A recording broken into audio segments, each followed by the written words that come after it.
നാളുകളുടെ കാത്തിരിപ്പിന് വിരാമമാവുകയാണോ?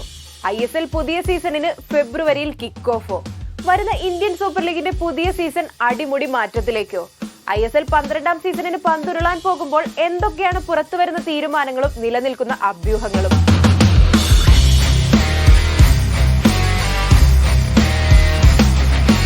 അങ്ങനെ കാത്തിരിപ്പിന് വിരാമമാകുന്നു. ഇന്ത്യൻ സൂപ്പർ ലീഗ് 12ാം സീസണിന് 2026 കിക്ക് ഓഫ്. ഫെബ്രുവരി 5-ന് തുടങ്ങുമെന്ന റിപ്പോർട്ടുകൾ ഉണ്ടെങ്കിലും ഈ കാര്യത്തിൽ ഒരു അന്തിമ തീരുമാനം ഇതുവരെ പുറത്തു വന്നിട്ടില്ല. പുതിയ സീസണിൽ ഹോം എവേ എന്ന രീതിയിൽ മത്സരങ്ങൾ ഉണ്ടാവില്ല എന്നാണ് പുറത്തുവരുന്ന വിവരം.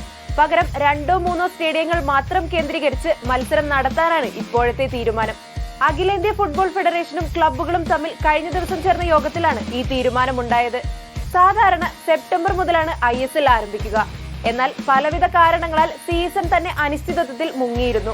AIFF-മായി ISL സംഘാടകരായ FSDL football sports development limited master rights കരാർ പുതുക്കിയതുമില്ല. ഇതോടെ ആകെ പാളം തെറ്റിയ അവസ്ഥയിലായി ISL-ന്റെ 12ാം സീസൺ.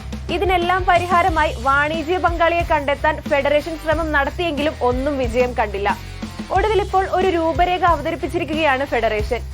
ഇന്ത്യൻ സൂപ്പർ ലീഗ് അടുത്ത 20 വർഷത്തേക്ക് നേരിട്ട് നടത്തുന്ന രീതിയിലുള്ള ഒരു പദ്ധതിയാണ് അവതരിപ്പിച്ചിരിക്കുന്നത്.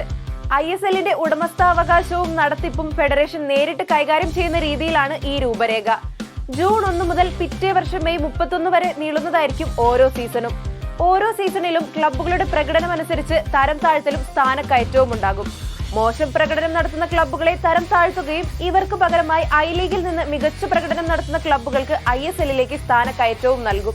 ISL ക്ലബ്ബുകളുടെ പ്രതിനിധികളുമായി ഫെഡറേഷൻ നടത്തിയ പ്രാഥമിക ചർച്ചയ്ക്ക് ശേഷമാണ് ഈ രൂപരേഖ അവതരിപ്പിച്ചത്. ക്ലബ്ബുകളുമായി 2 ചർച്ചകൾ കൂടി നടത്താനാണ് ഫെഡറേഷന്റെ ഒടുവിലത്തെ ആലോചന.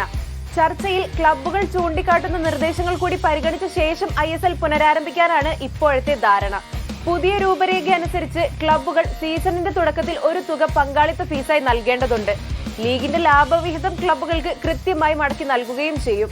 വലിയൊരു ആരാധക കൂട്ടത്തിന്റെ കാത്തിരിപ്പിന് കൂടി ഇതിലൂടെ വിരാമമാകുമോ എന്നും എല്ലാവരും ഉറ്റുനോക്കുന്നു.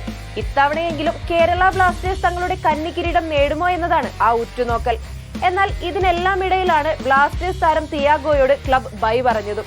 ഒരു ഒഫീഷ്യൽ അറിയിപ്പിനായും അഭ്യൂഹങ്ങൾ എത്രത്തോളം ശരിയാണെന്നതും അറിയാനുള്ള കാത്തിരിപ്പിലാണ് ഇന്ത്യൻ ഫുട്ബോൾ ലോകം.